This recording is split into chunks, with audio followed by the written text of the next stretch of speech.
Hello बच्चों, कैसे हैं आप सभी। कक्षा 7वीं हिंदी किसलय अध्याय हमारा 20 है। ये ससुनी ये कविता है और इनके कवित्री हैं बेबी रानी। तो इन्होंने ये कविता लिखी है।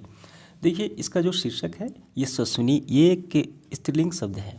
ठीक है, तो ये ससुनी उन महिलाओं को कहा जाता है जो समाज में ऊंचा नाम करती है, ख्याति प्राप्त करती है, समाज के लिए कुछ करती हैं, अपना नाम रोशन करती हैं। और यहाँ पे आप नज़र डालेंगे, यहाँ पे पिक्चर दी गई है। इन्होंने समाज में क्या किया, ऊंचा नाम किया, महिलाओं के ये प्रेरणा स्रोत रही हैं, महिलाएं इनसे देखकर सीखती हैं। देखिए ये मदर टेरेसा हैं, इन्हें शांति के क्षेत्र में नोबेल पुरस्कार मिला है, कोलकाता के रहने वाली। ये प्रथम महिला प्रधानमंत्री इंदिरा गांधी जी। ठीक है, और ये कल्पना चावला अंतरिक्ष में जाने वाली प्रथम महिला। और ये गायक लता मंगेशकर भारत रत्न इन्हें मिल चुका है। ठीक है, तो कुल मिलाकर ये महिला के रोल मॉडल यहाँ पे बताया गया है यशस्विनी, यानी ख्याति प्राप्त महिला। तो सबसे पहले हम इस अध्याय को अच्छे से पढ़ेंगे और उसके बाद इसके सवालों को हल करेंगे। चलिए प्रारंभ करते हैं। मत उसके नभ को छीनो तुम, मत तोड़ो उसके सपनों को, वह दान दया की वस्तु नहीं, वह जीव नहीं, वह नारी है। तो देखिए यहाँ पे कवित्री बेबी रानी कहती हैं कि हे पुरुष, तुम अपने पुरुषत्व के घमंड में, यानी पुरुषों को संदेश देती हैं कि तुम अपने पुरुषत्व को के घमंड में स्त्री के, नारी के सपनों को, देखिए यहाँ पे नभ है। नभ मतलब क्या होता है, खुला आसमान, स्वतंत्रता। ठीक है, असीमित आकाश।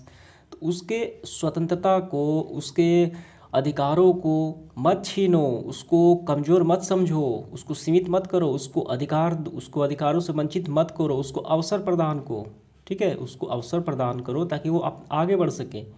उसके सपनों को मत तोड़ो। वो दान दया की वस्तु नहीं, नारी दान दया की वस्तु नहीं है, वो पुरुषों के साथ कंधा मिलाकर आगे बढ़ती है। ठीक है, वो जीव नहीं, वह नारी है। नारी उपहार और दया की वस्तु नहीं है, वह भी पुरुषों के साथ चेतनशील प्राणी है। अगला पंक्ति देखिए क्या है, अगर कर सकते हो तुम कुछ भी तुम, तो कुछ ना करो यह कार्य करो, जो चला गया पर अब जो है उसको संवरना आर्य करो। आर्य मतलब क्या होता है, देखिए आर्य मतलब यहाँ पे दिया गया है श्रेष्ठ।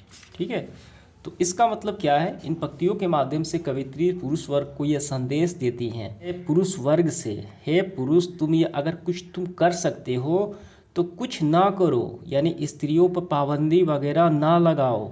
ठीक है, उनको स्वतंत्रता पूर्वक उनको अधिकार दो, अवसर दो, उनको आगे बढ़ने से मत रोको, यह कार्य करो। जो चला गया अब जो है, यानी बीती हुई बातों को भूलकर, जो चला गया बीती हुई बातों को भूलकर आर्य संतान की तरह, श्रेष्ठ संतान की तरह, ठीक है, अच्छा व्यवहार करो, मानवतापूर्ण व्यवहार करो, ताकि यह सभ्य समाज की स्थापना हो सके। पंक्ति देखिए क्या है, क्या दादी नानी चाची माँ बस वह बनकर है रहने को, निर्जीव नहीं वह नारी है, उसे टेरेसा बन जीने दो, उसे इंदिरा बन जीने दो। तो कवित्री कहती है कि यहाँ पे कि ईश्वर ने नारी का निर्माण, यानी नारी को इसलिए नहीं बनाया, वो चाचा यानी दादी नानी और चाची माँ से बनने के लिए नहीं बनाया है। वह भी क्या है, सजीव प्राणी है, ईश्वर ने उसे सोचने समझने की शक्ति दी है, वो निर्जीव नहीं है, वो नारी है। ठीक है, तो वो उसको टेरेसा की तरह यानी समाज सेवी बनने दो, इंदिरा की तरह नेता बनने दो, यानी उन्हें सफलता की ऊंचाइयां छूने दो। अगला पंक्ति देखिए क्या है, हाथ तोड़ो उन बेड़ी को जरा जिनमें नफरत की कड़ियाँ हैं, फिर पंखों को खुले जाने दो, पंखों को खुल जाने दो, उन्हें कल्पना बन जीने दो, उन्हें लता बन जीने दो। तो कवित्री इन पंक्तियों के माध्यम से कहती हैं कि उन तमाम पुरानी रूढ़िवादी बेड़ियों को तोड़ दो, उन सोच विचारों को तोड़ दो, है पुरुष वर्ग। ठीक है, जो नफरत की कड़ियाँ हैं, जो स्त्रियों को पीछे ढकेलती हैं, आगे बढ़ने से रोकती हैं, उनको स्वतंत्रता दो, खुले आसमान वो उड़ सके, जैसे अंतरिक्ष यात्री कल्पना चावला की तरह उन्हें बनने दो, स्वर कोकिला लता मंगेशकर की तरह उन्हें जीने दो, बनने दो। समझ में आ गया। इसके बाद देखिए हमारा आखिरी पंक्तियाँ हमारा क्या है, पग नुपुर कंगन हार नहीं, तुम विद्या से श्रृंगार करो, तुम खुद अपना सम्मान करो, अपना नारित्व स्वीकार करो। तो कवित्री कहती हैं नारियों के लिए कि तुम्हें पग नुपुर कंगन हार यानी बाहरी श्रृंगार के चक्कर में मत पड़ो, यही श्रृंगार तुम मत करो। ठीक है, हाथों में कंगन, गले में हार, पायल, पैर में पायल, वे बाहरी श्रृंगार मत करो, तुम अपना सम्मान करो। ठीक है, और आंतरिक के श्रृंगार करो, विद्या का श्रृंगार करो, ज्ञान का श्रृंगार करो, अपना नारीत्व को स्वीकार करो। यानी नारी को विद्या रूपी धन से श्रृंगार करना चाहिए। साथ ही सम्मान पाने के लिए नारी में नारीत्व का भाव होना चाहिए, आवश्यक है। अपने खुद को पहचानना चाहिए, ठीक है। तो ये मतलब हो गया। तो आइए इसके क्वेश्चंस को सबसे पहले देखिए, इन पदांशों के अर्थ हमें स्पष्ट करने हैं। पहला है पग नूपुर कंगन हार नहीं तुम विद्या से श्रृंगार करो, ठीक है। 3 यहाँ पे है, तो पहले का हम अर्थ बताते हैं।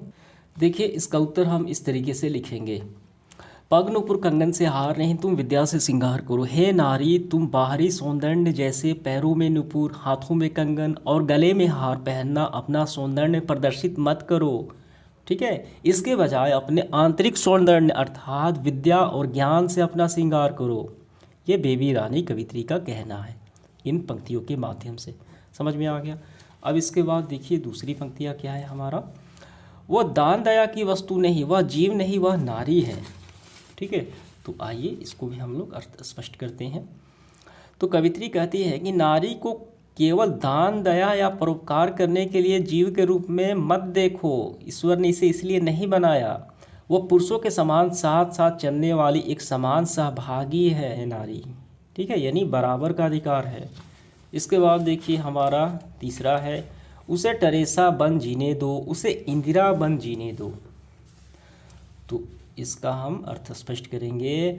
कवित्री कहती है कि हे पुरुषों, इसी नारी में कोई महान समाज सेविका मदर टेरेसा या कोई महान नेता इंदिरा भी बन सकती है। अतः उन्हें टेरेसा या इंदिरा बनने का अवसर दो, जीने दो, उसकी स्वतंत्रता को मत छीनो। आइए इसके बाद देखिए पाठ से आगे वाला सवाल हमारा क्या है। पहला, समाज में लिंग भेद को मिटाना क्यों जरूरी है? इसको मिटाने के लिए आप क्या क्या कर सकते हैं? समाज में, आज के समाज में भी लड़के और लड़कियों में भेदभाव किए जाते हैं, लिंग भेद, ठीक है। तो इसको मिटाना, ख़त्म करना क्यों ज़रूरी है और इसे मिटाने के लिए आप क्या क्या कर सकते हैं वो हमें बताना है। तो देखिए इसका उत्तर हम ऐसे लिखेंगे, समाज में अभी भी लिंग के आधार पर भेदभाव किया जाता है, जिसे दूर करना आवश्यक है, क्योंकि बेटे और बेटियां समान हैं तथा देश के विकास में दोनों का योगदान समान रूप से महत्वपूर्ण है, ठीक है। क्यों ज़रूरी है? तो ये क्योंकि देश के विकास में दोनों का योगदान जरूरी है, यानी दोनों का महत्वपूर्ण है, इसीलिए। अब इसके बाद उपाय बताना है, तो हम यहाँ पे लिखेंगे काफ़ी संक्षेप में। देखिए लिंग भेद खत्म करने के उपाय, पहला है कन्या भ्रूण हत्या रोकना, गर्भ में लड़कियों को मार देना, उसको रोकना, कड़े कानून बनाना। दूसरा है लड़कियों को शिक्षित करना ताकि वो अपने अधिकारों को जान सके तथा उसे समान अवसर प्रदान देना, भेदभाव ना करना। बेटे बेटियों को समान रूप से देखना, ठीक है, देखने का प्रयास तथा सामाजिक जागरूकता पैदा करना। तो इस तरीके से ये प्रश्न क्रमांक हमारा पहला समाप्त हो गया। दूसरा देखिए, समाज में स्त्री एवं पुरुष में भेदभाव किन किन रूप में दिखाई देते हैं? हम समाज में किन किन रूपों में दिखाई देते हैं वो हमें बताना है, और इसे ख़त्म करने के लिए क्या क्या किया जा सकता है वो भी बताना है। देखिए इसका मैं स्क्रीनशॉट लगा देता हूँ, आंसर में आपको कर लेने हैं। अब इसके बाद तीसरा है, तो कन्या भ्रूण हत्याएँ हो रही हैं, इस पर हमें एक कविता के रूप में तैयार करना है, तो उसका मैं यहाँ पे लगा देता हूँ, वो आपको कर लेने हैं दोनों, दूसरा और तीसरा। तो इसके बाद हम यहाँ पे व्याकरण को कर लेते हैं। देखिए पहले है विलोम शब्द हमें लिखना है, तोड़ना का यानी तोड़ो का होता है उल्टा, विलोम मतलब उल्टा, जोड़ो। नफ़रत का होता है प्रेम, स्वीकार का अस्वीकार, ठीक है, रिजेक्ट, एक्सेप्ट का रिजेक्ट। संवारना, तो ये बिगाड़ना, संवारना का बिगाड़ना। सम्मान का, ठीक है, सम्मान का असम्मान करना, क्या होता है, असम्मान करना। दया का निर्दयी, कठोर। अब इसके बाद देखिए हमें स्त्रीलिंग यहाँ पे बनाना है, ठीक है, स्त्रीलिंग बनाना है हमें। अभिनेता का स्त्रीलिंग क्या होता है, अभिनेत्री। लेखक का लेखिका, अध्यापक का अध्यापिका, नेता का नेताइन, छात्र का छात्रा, नर का नारी। तो इस तरीके से हमारा सेशन समाप्त हुआ। धन्यवाद।